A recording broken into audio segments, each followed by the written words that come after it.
sekalian, berikan keselamatan untuk menyimak.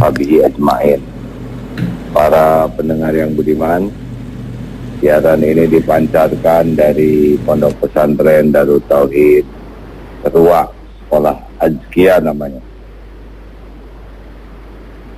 Mudah-mudahan pagi ini penuh barokah, pagi yang membuat kita semakin dekat dengan Allah. Seperti yang kita ungkapkan bahwa tidak ada kejadian yang kebetulan, tidak ada kejadian yang sia-sia. Setiap kejadian terjadi dengan izin Allah, pasti ada hikmahnya, pasti ada pelajaran, pasti ada kebaikan. Siapakah orang yang beruntung? Orang yang beruntung adalah yang dengan kejadian apapun dia berubah jadi lebih baik. Kita jumpa dengan orang sombong, kita jadi baik. Kenapa? Karena kita bisa belajar tentang ilmu kesombongan. Oh, orang sombong begini, perasaan saya nggak enak dengan orang sombong. Oh, ciri-cirinya begini, matanya merendahkan, kata-katanya meremehkan. Kita lihat orang sombong, kita ketemu orang sombong, kita jadi lebih baik. Itu yang beruntung. Kita tidak perlu meladenin kesombongan orang, tapi kita perlu belajar dari orang sombong. Kenapa dia sombong? Oh, ternyata dia merasa turunannya bapaknya kaya, kemudian dia jadi sombong, padahal tidak ada hubungan. Bahwa semua harta kan milik Allah. Oh, kenapa dia sombong? Karena dia paling pintar di kelas. Oh, ini pelajaran bahwa ternyata pintar itu tidak identik dengan pintar dalam kehidupan. Pintar dalam pelajaran belum tentu pintar mengendalikan diri. Tiap ketemu orang yang rendah hati, ini pelajaran. Kenapa saya nyaman ketemu orang ini? Oh, orang ini rendah hati. Walaupun dia pintar, hafal Quran, dia benar-benar sopan, lebih sopan dari siapapun, lebih ramah dari siapapun. Oh, ini pelajaran. Nanti Allah mempertemukan saya dengan orang sopan agar saya menjadi orang sopan. Jelas tidak adil. Jadi setiap ketemu orang itu adalah pelajaran. Setiap jumpa orang baik, orang kurang baik, orang mulia, orang yang perilakunya hina, semuanya ujungnya satu, mengubah kita jadi lebih baik. Termasuk kalau kita lihat seorang guru ketus saja, padahal ini tahu ilmu agama, wajahnya tidak mau senyum, berarti pelajaran bagi saya. Oh, tahu ilmu agama itu bukan hanya untuk diajarkan, tapi untuk dipraktekkan. Kenapa tahu agama tapi kok tidak pernah senyum? Oh, berarti tahu agama itu tidak ada gunanya kecuali kalau jadi praktek. Jadi lihat guru ketus, guru tidak mau senyum, jadi pelajaran bagi kita, bukan untuk meremehkan. Oh, saya ajalah yang senyum. Jadi nggak ada ruginya. Ketemu orang ingkar janji, nanti saya datang jam 7, ternyata jam 7 nggak datang, jam 8 belum datang. Pelajaran bagi saya. Kalau saya telat, saya harus ngasih tahu. Jangan sampai orang yang nunggu bisa sengsara. Jadi benar-benar dari waktu ke waktu kita tuh berubah. Inilah orang sukses. Perkara nambah ilmu itu gampang, tetapi memperbaiki diri ini tidak segampang nambah ilmu. Karena kalau untuk tahu itu kuncinya belajar, tapi untuk bisa kuncinya riyadhah dan mujahadah. Apa? Ya, nah yang jarang itu riyadhahnya, kalau belajarnya banyak. Makanya jangan heran di pesantren yang tahu agama banyak, tapi perilaku belum tentu menjadi baik. Kenapa ada orang ibu-ibu, bapak-bapak yang rajin ke pengajian? Ada. Tapi kenapa perangainya belum baik seperti ilmunya? Karena hanya baru sampai belajar, belum sampai ke riyadhah, melatih diri dan mujahadah sungguh-sungguh. Kenapa itu kampus perguruan tinggi Islam? Padahal itu belajar Islam siang malam, tetapi kok perilakunya ikhtilat laki perempuan, ngobrolnya tidak terjaga. Oh, kata tahu itu beda dengan bisa. Nah, kita tuh harus bisa, bukan tahu, benar? Nah, bisa ini pasti tidak akan lepas dari riyadhah, latihan. Latihan mengendalikan marah, latihan tidak tersinggung.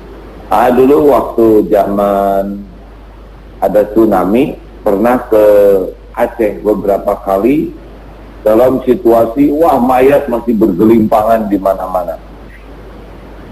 Lalu ada seorang anggota Kopassus, karena mual, ya, bau, saya nggak enak nyebut bau bangkai ya, tapi bau jenazah di mana-mana, waduh, mual. Diajarinya begini, jadi ketika ada yang sangat bau, dihisap ininya bau itu. Terus hisap sampai ke puncaknya bau terus. Kalau bau dikit kan ditutup tuh, mual jadinya. Oh, ternyata caranya adalah dihisap terus si bau itu sampai puncaknya bau. Udah itu enggak lagi bau tuh, maksudnya tidak lagi mual. Oh, sama ini juga kalau kita biasa dihina, dilatih sampai tingkat penghinaan yang paling menyakitkan, nanti dihina yang biasa-biasa tuh udah lagi mempan. Mengerti nggak, Dek? Jadi kita harus terus menghadapi, ada yang menghina, ini dianggap latihan. Jangan sampai kita kehilangan kesempatan berlatih. Jadi kalau ada orang yang berbuat buruk kepada kita, ini kesempatan emas nih untuk melatih diri. Idfa billati hiya ahsan, tolak keburukan dengan cara yang lebih baik. Karena kalau nggak ada yang menyakiti, kita susah. Kayak tinju, ada lawannya, susah jadi juara, betul?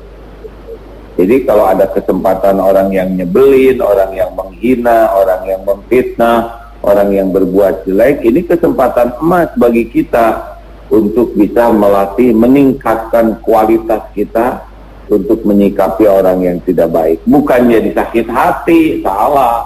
Kalau jadi sakit hati, kita gagal ujian. Jelas tidak nih, adik-adik? Jadi kalau ada orang yang bersikap jelek, satu, jadi pelajaran agar kita tidak melakukan hal yang sama. Kita janji pada diri kita. Yang kedua, ini menjadi sarana kita berlatih agar kita bisa menyikapi yang lebih pahit. Kalau nggak berlatih, nggak bisa. Nanti gampang tersinggung terus. Kita harus makin kuat menghadapi ketersinggungan. Kita harus makin kuat menghadapi orang-orang yang ngomong jelek. Kalau nggak dilatih, nggak bisa. Nah, yang ketiga adalah bagaimana kepada orang yang berbuat jelek ini kita tetap berbuat baik. Nah, ini penting nih, dengan doa kebaikan, dengan sikap baik. Tadi satu, kalau ada orang berbuat jelek jadi pelajaran agar kita tidak melakukan hal yang sama. Ya, semua anak-anak sambungkan tangannya. Sambungkan, angkat, ya, angkat tinggi semua, tinggi. Maaf para pendengar, tinggi terus, ya, tinggi lagi, ya, turunkan. Ya, yang masih ngantuk boleh keluar berwudu, ya. Jadi yang pertama tadi apa? Ayo, apa yang pertama? Semua bicara, adik-adik. Pelajaran, lihat guru, lihat kepala sekolah, lihat ustadz, itu jadi pelajaran. Kita tidak meremehkan orangnya karena kayak lihat film gitu ya. Oh, ini pelajaran. Kalau sombong tuh begini rasanya. Oh, ternyata tahu ilmu, kalau kurang senyum tuh nggak enak, nggak ada yang dibawa. Walaupun bacaannya bagus, tapi kalau akhlaknya nggak bagus. Nah, ini nggak usah meremehkan orangnya, tapi jadi pelajaran. Yang kedua, jadi sarana latihan. Latihan, orang-orang yang berbuat jelek ke kita itu adalah latihan bagi kita, sparring partner. Jadi makin terlatih makin bagus. Kalau nggak ada sarana latihannya nggak maju kita ini. Jadi bagus tuh kalau ada yang menghina, meremehkan, itu latihan bagi kita untuk menghadapi. Jangan kalah. Kalah maksudnya ini jangan sampai kita jadi sama kelakuannya. Kalau dia bisa menghina, kita bisa senyum. Kalau dia bisa cemberut, kita bisa senyum, harus bagus. Nah, yang ketiga adalah bagaimana kita tetap melakukan hal yang baik kepada orang itu. Doa baik, dia ngomong, dia pelit, kita tetap aja dermawan. Dia ngomong jelek, kita tetap ngomong baik. Kan ada yang datang ke Umar bin Khattab, Umar, kalau sekali kamu ngomong jelek, 10 kali saya akan ngomong yang lebih jelek buat kamu. Kata Umar bin Khattab, 10 kali engkau mengatakan yang buruk padaku, aku tidak akan berkata buruk satupun untukmu. Itu yang benar. Kalau orang ngata jelek, kita jelek lagi. Orang melotot, kita melotot lagi. Orang beberin aib, kita beberin aib. Mau ngapain sekolah? Mau ngapain belajar agama? Mau ngapain ngapalin Quran? Kalau bisanya cuma niru kejelekan orang. Kalau orang milih ngomong jelek, kita tetap milih ngomong baik. Kalau orang milih sikapnya membeberkan aib kita milih tidak membeberkan aib dia. Pokoknya kita pilih yang Allah sukai. Dan yang terakhir, tetap doakan kebaikan. Ya, walaupun orang itu berbuat kurang baik ke kita. Kalau orang itu non-Islam, kita doakan supaya dapat hidayah. Kalau orang itu sudah Islam tapi munafik, mudah-mudahan dia bisa tobat. Lihat orang preman pakai banyak tato, mudah-mudahan dia tetap bisa dapat hidayah. Pokoknya hati ini mah baik ya. Kecuali orang yang benar-benar jahat dan kelihatannya kejahatannya ini menjadi masif, ya kita mohon ke Allah perlindungan dan semoga dia berhenti dari kejahatannya. Apakah berhenti dengan kesolehan atau berhenti dengan kematian, gitu. Jelas nih adik-adik. Jadi dari waktu ke waktu tuh belajar sekolah tuh bukan hanya belajar ilmu. Ini yang paling menyedihkan. SD 6 tahun, SMP 3 tahun, SMA 3 tahun, 12 tahun sekolah. Masa buang sampah aja nggak bisa pada tempatnya? Masa bibir senyum aja nggak bisa? Itu belajar apa 12 tahun, benar? Senyum aja nggak bisa tuh. Cemberut aja, nyimpen sampah pada tempatnya nggak bisa. Terus ini apa artinya ilmu kalau nggak berbuah dalam amal soleh kita? Target kita itu adalah amal soleh kita. Belajar siang malam, piring aja nggak bersih itu. 12 tahun belajar, nggak bisa rapi, nggak bisa antri, nggak bisa beres-beres. Terus belajar apa 12 tahun? Ngapalin Quran, kalau enggak robah kelakuannya, untuk apa ini diapalkan kalau akhlak tidak berubah? Quran kan untuk merubah akhlak. Hafal Quran itu untuk merubah akhlak. Jadi kalau Quran hafal akhlak nggak berubah, pasti ada yang salah ini. Mungkin niatnya salah, mungkin caranya salah, atau nggak belajar yang lain. Jadi Quran itu hanya baru jadi hafalan. Bagus hafal Quran, tapi kalau penghafal Quran akhlaknya jelek, dia lebih menjelek-jelekan Quran. Karena orang jadi mikir, loh kok hafal Quran kayak gini kelakuannya? Saya sih itu aja belum hafal akhlaknya baik, itu bisa jadi contoh buruk. Seperti haji, jarang ke masjid kan disebutnya 2 kali. Haji nggak pernah ke masjid. Tetangga yang nggak haji, nggak ke masjid, beda lagi. Sama santri juga, pesantren kelakuan gak beres, ada gunanya pesantren. Jadi lebih mencoreng, karena intinya sebetulnya bukan jadi tahu, tapi jadi bisa. Tahu itu pengantar untuk bisa. Baik, begitu para pendengar yang budiman. Mudah-mudahan kita sekarang sangat serius untuk terus mengevaluasi apakah ilmu kita ini berbuah amal soleh atau tidak. Karena yang membuat seseorang mulia adalah justru amal solehnya, bukan tahunya. Tahu sholat tapi tidak sholat tidak ada artinya. Benar?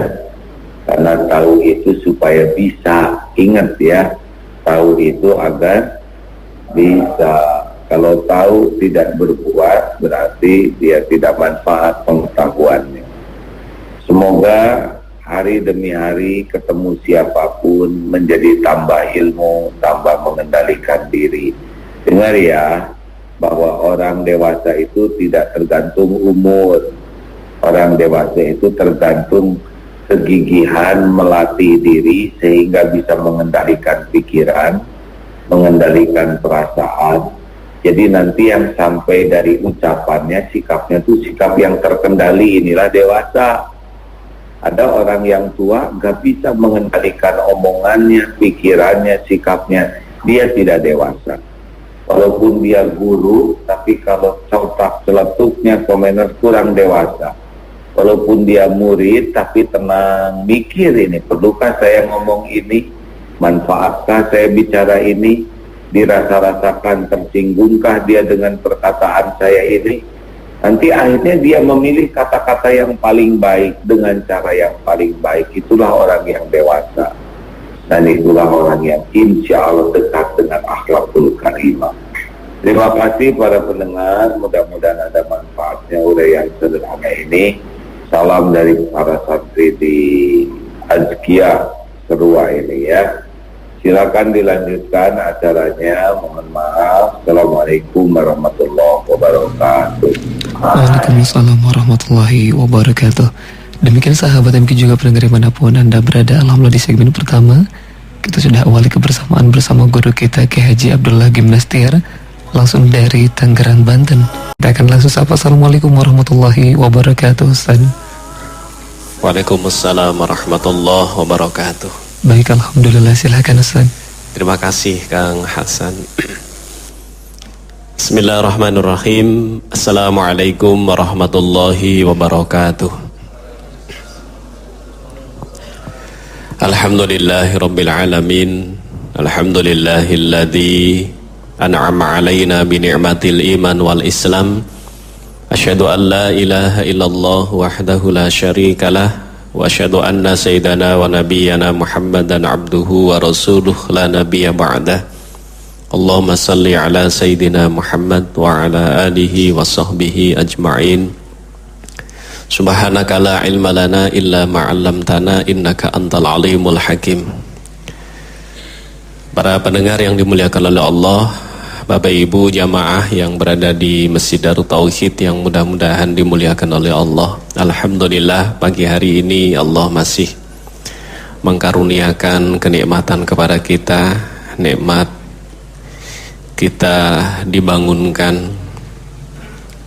untuk kembali beribadah kepada Allah. Kita manfaatkan sisa umur kita ini untuk beribadah kepada Allah Subhanahu wa ta'ala, agar kita menjadi orang-orang yang dicintai oleh Allah, disayangi oleh Allah Subhanahu wa ta'ala.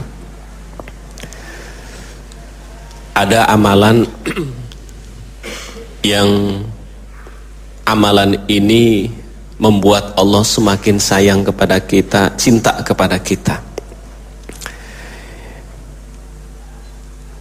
Kekasih Allah, sahabat Rasulullah Sallallahu Alaihi Wasallam Ali bin Abi Thalib, beliau pernah menyampaikan, Inna as'abal a'mali arba'ul khisali al-afwa 'anil ghadabi. Ada 4 amalan, kata beliau, yang kalau 4 amalan ini kita lakukan, maka kita akan menjadi orang-orang yang dicintai oleh Allah Subhanahu wa ta'ala. Amalan yang pertama adalah al-afwa 'indal ghadabi, memberi maaf ketika kita dalam keadaan marah, memberi maaf kepada orang yang berbuat salah kepada kita.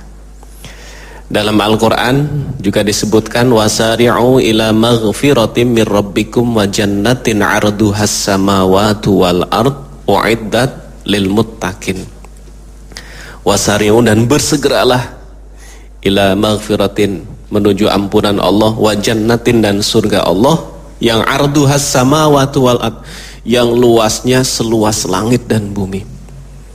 Jadi surga Allah luasnya seluas langit dan bumi, u'iddat lil muttaqin, yang Allah siapkan untuk orang-orang yang takwa. Yang pertama, alladzina yunfikuna fis sarra'i wad dharra'i, Orang yang menginfakkan hartanya di jalan Allah, baik dalam keadaan lapang maupun dalam keadaan sempit. Kemudian yang kedua, wal kadhiminal ghaidho. Nah ini, menahan marah. Jadi menahan marah, pada saat kita bisa marah, ada peluang kita untuk bisa marah, tapi kita tahan, maka kita menjadi orang yang dicintai oleh Allah, disayangi oleh Allah. Biasanya orang yang mudah marah itu, peluang-peluang orang mudah marah, satu, ketika dia merasa lebih daripada orang lain. Jadi kalau kita merasa lebih daripada orang lain, ketika orang lain berbuat yang tidak sesuai dengan yang kita inginkan, kita mudah marah. Kenapa?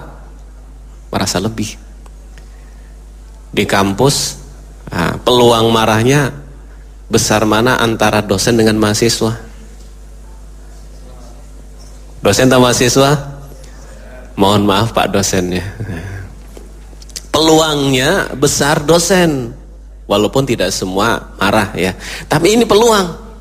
Kenapa? Karena merasa lebih. Jarang ada mahasiswa, Pak dosen yang bener aja kalau ngajar. Masa datangnya telat terus-menerus begitu? Kalau nggak siap jadi dosen, sudah saya ganti sama saya saja. Langsung, baik kalau begitu mulai hari ini kamu akan saya wis sudah. Nah gitu, langsung selesai. Di rumah, peluang marahnya orang tua ataupun anak? Bu, orang tua peluang marahnya lebih besar daripada anak ya. Orang tua mudah, kenapa? Satu, lebih tua, pasti ya lebih tua ya. Yang kedua, kalau ilmunya belum cukup, merasa, ibunya merasa, saya yang menghamil ya, saya yang hamil ya, saya yang ngandung, saya melahirkan, saya yang menyekolahkan, saya merasa, sehingga peluang marahnya lebih tinggi, lebih besar. Di pesantren, peluang marahnya ustadz ataupun santri, tuh kan nuduh saya kan gitu. Hati-hati ya, nanti di wisuda sekarang kan gitu. Nah, peluangnya lebih besar ustadz daripada santri. Jarang ada santri yang datang marah-marah ke saya gitu, jarang gitu. Nah, pada saat kita punya peluang untuk marah, tapi kemudian kita tahan tidak marah, kecewa tetap tahan tidak marah, tidak sesuai dengan harapan tidak marah, maka ini ternyata amalan yang membuat Allah suka kepada kita. Wal kadhiminal ghaidho, ya, menahan marah. Jadi menahan marah, memberi maaf, termasuk wal afina 'anin nas kan itu. Wal kadhiminal ghaidho wal afina 'anin nas. Pemaaf. Kalau ada orang berbuat salah kepada kita, kalau sudah minta maaf, sudah dimaafkan. Ada orang yang ketika temannya berbuat salah kemudian minta maaf, itu memang mulutnya mengucapkan ya sudah kan itu, tapi masih kebawa, masih ada di dalam hati, jadi masih dongkol gitu. Berarti belum, memang dia memaafkan ya saya maafkan, tapi maafkannya belum sampai ke dalam hati, baru di lisan saja. Wal afina 'anin nas. Ya, jadi amalan yang disukai oleh Allah, yang dicintai oleh Allah adalah kita menahan marah, memaafkan orang lain, menahan marah pada saat kita punya peluang kita untuk marah, dan memaafkan orang lain yang berbuat salah kepada kita. Amalan ini yang sangat dicintai oleh Allah, disayangi oleh Allah. Kemudian yang kedua, orang yang disukai oleh Allah adalah orang yang dia tidak kikir pada saat dia fakir. Tidak kikir pada saat dia fakir. Pada saat dia kondisi ekonominya terbatas, tetap dia bersedekah, kan itu. Tadi di ayatnya alladzina yunfikuna fis-sarra'i wad-dharra'i. Orang yang menginfakkan hartanya di jalan Allah baik dalam keadaan lapang maupun dalam keadaan sempit. Punya uang banyak sedekah, punya uang sedikit sedekah. Teman-teman santri, Bapak Ibu, ya, terutama santri, nggak ada alasan tidak sedekah. Kan saya masih dari orang tua, tetap sedekah. Siapkan kotak di kamar masing-masing. Tiap pagi mau ke masjid, keluarkan uang, ya, sedekah. Boleh nggak sedekah pakai uang yang bunyi? Boleh, ya, santri, ya, yang bunyi itu kan berarti 500, 100, 200 itu kan yang bunyi. Anggap saja sambil membangunkan temannya yang masih tidur. Nah, gitu. Klunting, oh, langsung temannya bangun yang tidur itu. Alladzina yunfikuna fis-sarra'i wad-dharra'i. Orang yang menginfakkan hartanya di jalan Allah baik dalam keadaan lapang maupun dalam keadaan sempit. Itu orang yang disukai oleh Allah, orang yang dicintai oleh Allah. Jadi teman-teman Bapak Ibu, kita masuk surga itu bukan semata-mata karena amalan kita. Kita masuk surga itu karena apa? Rahmat dari Allah. Cinta Allah, sayang Allah kepada kita. Makanya apa yang kita lakukan supaya Allah sayang kepada kita, cinta kepada kita. Karena kalau kita mengandalkan amalan kita, ibadah kita, kita bisa mengevaluasi tadi. Salat subuh 2 rakaat. Jong yang tadi 2 rakaat bisa fokus ingat kepada Allah. Ada 100%? Nggak ada yang ngaku. Wah, itu kayaknya nggak ada. 50%? Belum juga. 25%? Rasaran juga belum 25%. 10%? Aduh, masih belum berani 10% juga. Ternyata dari mulai takbiratul ihram sampai salam, yang keinget yang lain. Bahkan kadang-kadang tidak sedikit di antara kita mencari barang yang hilang itu ketika sholat. Ibu-ibu nyari bros, wah itu. Pas mau sholat nyari bros nggak ketemu, begitu Allahu Akbar langsung diinget brosnya. Tadi pulang dari masjid masuk kamar masih pakai kerudung, Allahu Akbar. Dari kerudung masuk kamar mandi, Sami Allahu liman hamidah. Dari kamar mandi kemudian tadi ke ruang tamu, Allahu Akbar. Di ruang tamu terus dirunut gitu dari mulai masjid sampai terakhir ketemu itu di atas lemari. Makanya begitu Assalamualaikum warahmatullahi wabarakatuh langsung lari cepet-cepet. Oh bener, di atas lemari. Jadi efektif mencari barang yang hilang itu ketika sholat gitu. Nah, kita belum bisa, belum fokus, belum bisa khusyuk, ibadah kita masih jauh. Jadi kalau kita mengandalkan kualitas ibadah kita masih jauh. Oleh karena itu yang kita cari apa? Rahmat Allah, sayangnya Allah kepada kita. Sehingga pantas kalau disebutkan alladzina yunfikuna fis-sarra'i wad-dharra'i. Kenapa? Allah akan menguji hambanya dengan 2 hal. Ujian sesuatu yang menyenangkan, uangnya banyak, ataupun ujian sesuatu yang tidak menyenangkan dalam keadaan miskin. Dua-duanya ujian dari Allah. Yang kaya diuji sedekahnya banyak ataupun tidak. Yang miskin diuji oleh Allah dengan kemiskinannya sedekah ataupun tidak. Dua-duanya ujian. Yang kaya diuji ya dengan kekayaannya, yang miskin diuji dengan kemiskinannya. Dua-duanya kalau lolos ini menjadi kekasih Allah, menjadi orang yang dicintai oleh Allah. Maka alladzina yunfikuna fis-sarra'i wad-dharra'i, orang yang menginfakkan hartanya di jalan Allah baik dalam keadaan lapang maupun dalam keadaan sempit. Terus berusaha ya. Kemudian yang ketiga, orang-orang yang dicintai oleh Allah adalah orang-orang yang memenahan diri dari melakukan perbuatan yang sia-sia, apalagi perbuatan yang haram. Perbuatan yang sia-sia, apalagi perbuatan yang haram. Makanya ketika kita akan melakukan sesuatu, kira-kira perbuatan ini ada manfaatnya ataupun tidak. Yang mohon maaf yang suka nonton sepak bola, nonton sinetron, ketika nonton sinetron muncul kan pertanyaan, ini kira-kira ada manfaatnya ataupun tidak. Kalau ada manfaatnya nggak apa-apa, nonton sinetron boleh nggak? Tergantung kan gitu. Kalau dengan nonton sinetron membuat kita semakin takjub dengan kebesaran Allah, ingat kepada Allah, silakan, boleh.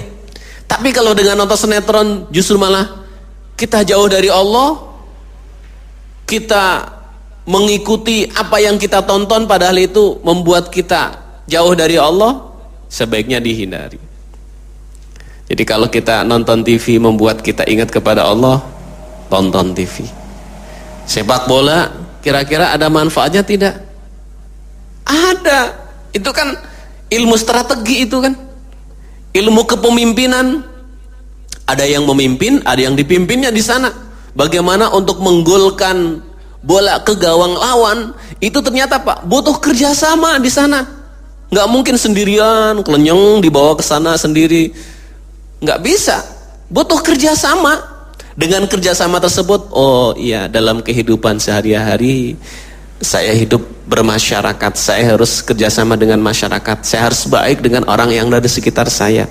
Di kantor, kesuksesan kantor, tempat kita berkarya, bekerja, itu tidak semata-mata karena saya, tetapi karena kerjasama, tim, kan gitu. Sehingga saya harus kerjasama, ngatur strategi dan lain sebagainya. Kalau nonton sepak bola membuat kita bisa lebih baik, ngatur strategi, kerjasama dan lain sebagainya, itu bagus. Tapi yang terjadi kalau nonton sepak bola, yang dirasakan apa? Jadi ikut stres kan itu. Waduh, apalagi kalau misalkan ini orang Bandung yang main Persib, ya. Kemudian bolanya ada di gawang depan Persib terus, itu ketegang itu. Kita orang Bandung yang menjagokan Persib gitu, itu ikut tegang. Nah, kira-kira manfaat ataupun tidak? Kalau saya biasanya gini, kalau ada bola begitu, nggak usah nonton, besok pagi lihat aja di koran. Ternyata yang nonton semalaman dengan yang hanya lihat 5 menit itu jawabannya sama. Berapa? 1-1. Nah, jawabannya 1-1 kan itu.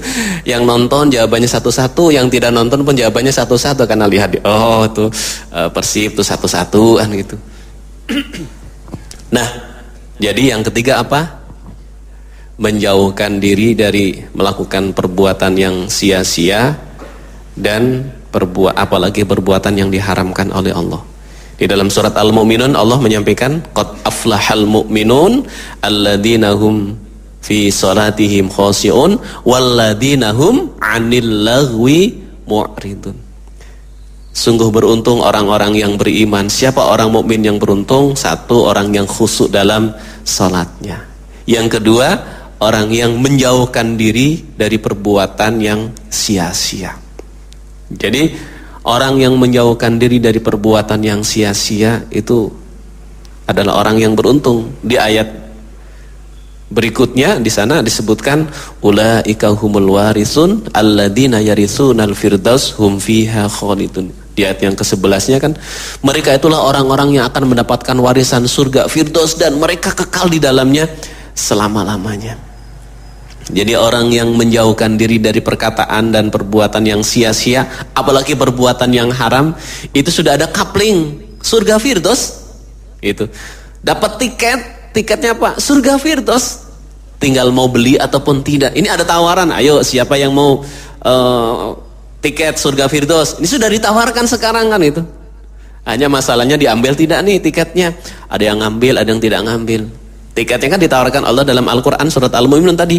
Qad aflahal mu'minun alladzina hum fi salatihim khashi'un walladzina hum 'anil lagwi mu'ridun walladzina hum lizzakati fa'ilun.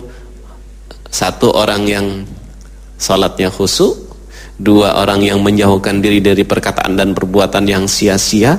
yang ketiga orang yang menunaikan zakat, kemudian walladzina hum li amanatihim wa ahdihim li furujihim hafidun, ya, orang yang menjaga kemaluannya, orang yang menjaga amanahnya, ketika berjanji ditepati, orang yang menjaga sholatnya, ya, ulaika humul warisun alladzina yaritsunal firdaus hum fiha khalidun. Ini tiketnya ditawarkan oleh Allah kepada kita, masalahnya mau diambil ataupun tidak.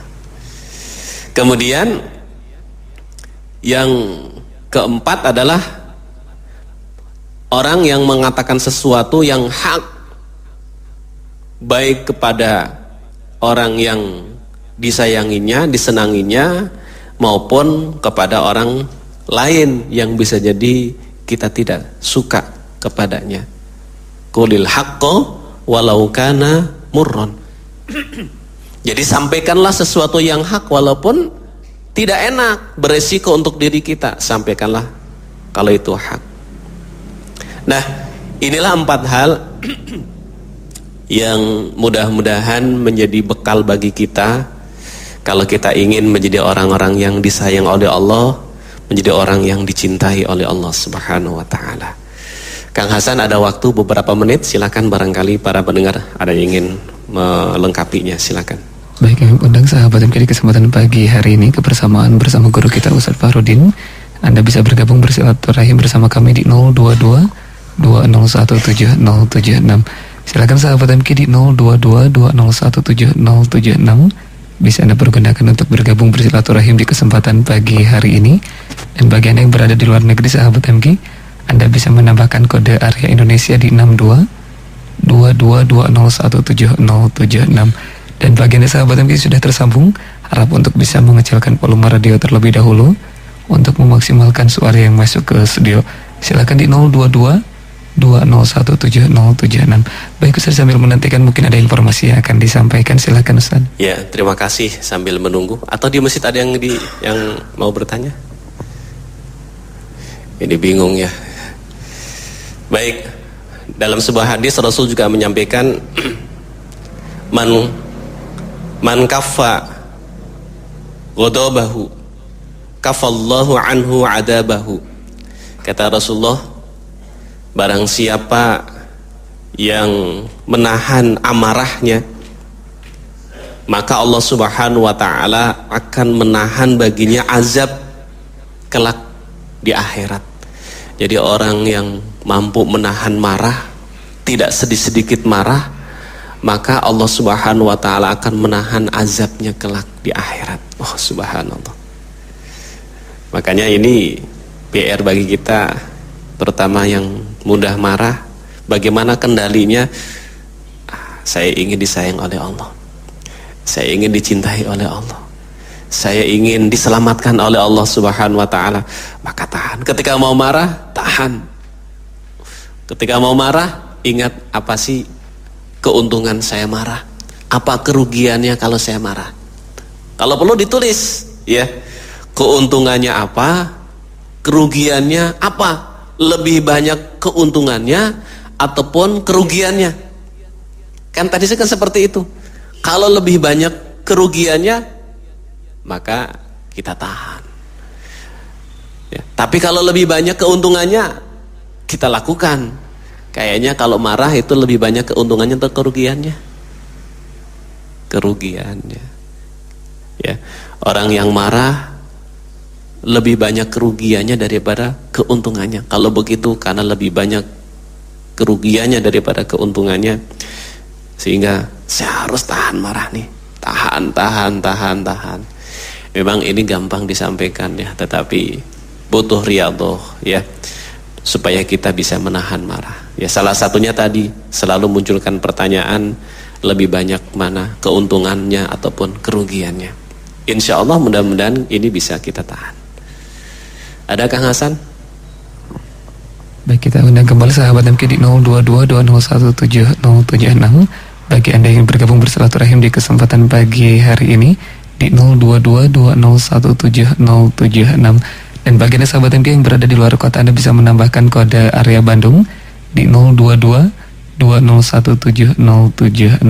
Dan bagi Anda sahabat MQ juga yang sudah tersambung, harap untuk bisa mengecilkan volume radio terlebih dahulu di 022 2017 076, atau Anda bisa coba jadi 022 205 131. Baik, sepertinya ada gangguan teknis di line telepon. Oh iya. Mungkin ada tambahan ilmu yang akan disampaikan, silahkan Ustaz. Baik, mohon maaf para pendengar, teleponnya sedang tidak bisa digunakan.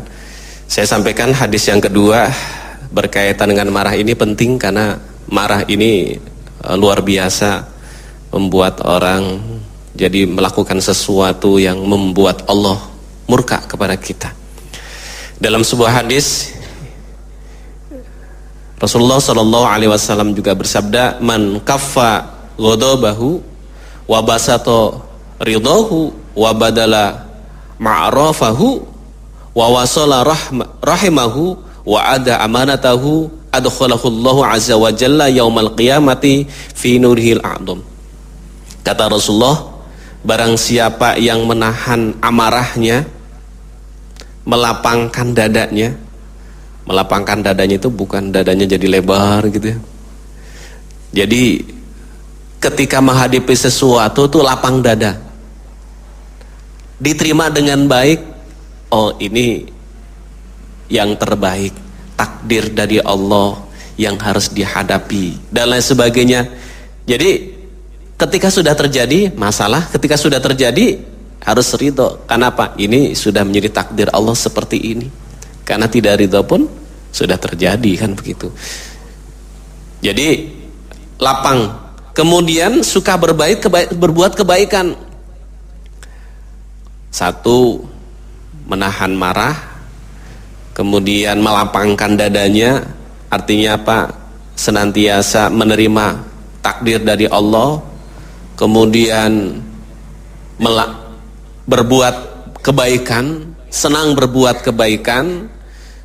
Yang keempat, menyambung silaturahim, wa wasala rahimahu, menyambung silaturahim. Kemudian yang kelima, wa ada amanatahu, menunaikan amanah, menjaga amanah. Maka adkhalahu Allahu azza wa jalla yaumal qiyamati fi nurihil a'dham. Allah Subhanahu wa taala akan memasukkan ke dalam dirinya cahaya, yang cahaya tersebut akan menuntun dia untuk masuk ke dalam surganya Allah. Subhanallah ya. Jadi nuril a'dham, ya cahaya yang besar, yaitu menuntun dirinya masuk ke dalam surganya Allah. Satu apa tadi?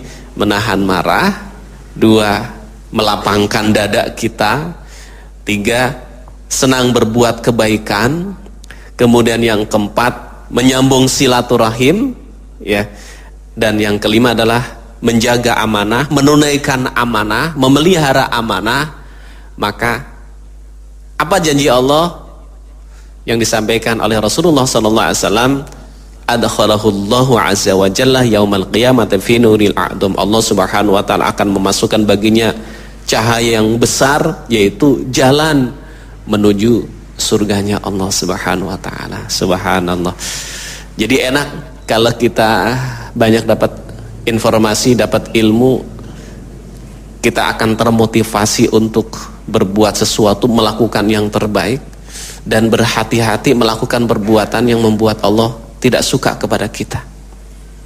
Karena kembali kita tadi, apa yang kita lakukan adalah dalam rangka supaya Allah ridho. Dan Allah ridho kepada kita kalau kita melakukan sesuatu yang sesuai dengan syariat. Kan itu. Nggak sholat, nggak apa-apa, yang penting baik. Nggak cukup kan begitu. Kenapa? Syariat harus dilakukan. Karena Allah ridho itu kalau kita melaksanakan syariat Allah. Kan ada orang yang mengatakan, saya nggak sholat, nggak zakat, nggak apa-apa, yang penting saya tidak menyakiti tetangga saya baik kepada tetangga saya. Nggak bisa. Seperti orang sholat, saya sholat, nggak wudhu, nggak pakai pakaian yang menutup aurat, ya sholatnya tidak sah. Karena syariat juga harus ditempuh, tidak hanya sholat saja. Sholat, memang sholat, dia rajin sholatnya, tapi nggak wudhu terlebih dahulu, kira-kira sholatnya sah tidak? Ya enggak kan gitu, karena syariatnya adalah wudu terlebih dahulu, harus ditempuh. Sama, tidak cukup kita baik. Makanya kan seseorang dikatakan Islamnya kafah itu kan 3 hal yang harus dipenuhi. Satu adalah akidahnya, tauhidnya harus benar. Yang kedua apa? Syariatnya harus benar. Jadi tidak bisa hanya pondasinya saja, tidak ada syariatnya. Yang ketiga apa? Akhlaknya harus benar juga. Gitu. Jadi akhlaknya harus benar, hubungan kepada sesama manusia baik, hubungan kepada Allah baik, kemudian keyakinannya itu juga kuat, maka akan menjadi bangunan yang kokoh ya. Pondasinya kuat, tiangnya kuat, atapnya kuat. Jadi bangunan yang kokoh, yang nyaman kita berada dalam bangunan tersebut. Seperti kita akan menjadi muslim yang kafah, salah satu ciri adalah orang lain nyaman dengan kita. Nyaman, aman. Kalau orang lain tidak nyaman dan tidak aman dengan kita, berarti ada yang harus kita perbaiki. Kan gitu. Kalau orang lain tidak nyaman, tidak aman dengan kita, berarti kita belum menjadi muslim yang kafah, yang sempurna. Kenapa? Karena masih ada orang yang tidak nyaman dan tidak aman dengan perilaku kita, karena keburukan kita, karena akhlak kita. Berarti tadi pondasinya harus bagus, tiangnya harus bagus, atapnya harus bagus, akidahnya benar, syariatnya benar, akhlaknya benar, maka akan menjadi muslim yang kafah. Mudah-mudahan pagi hari ini ilmu ini, apa yang disampaikan oleh Rasulullah SAW, menjadikan kita menjadi orang-orang yang semakin dicintai oleh Allah, layak dicintai oleh Allah, dan mudah-mudahan kita akan menjadi orang-orang yang selamat dunia dan akhirat. Amin, Allahumma amin. Demikian Bapak Ibu, terima kasih Kang Hasan. Subhanakallahumma bihamdika asyhadu an la ilaha illa anta astaghfiruka wa atubu ilaik. Assalamualaikum warahmatullahi wabarakatuh.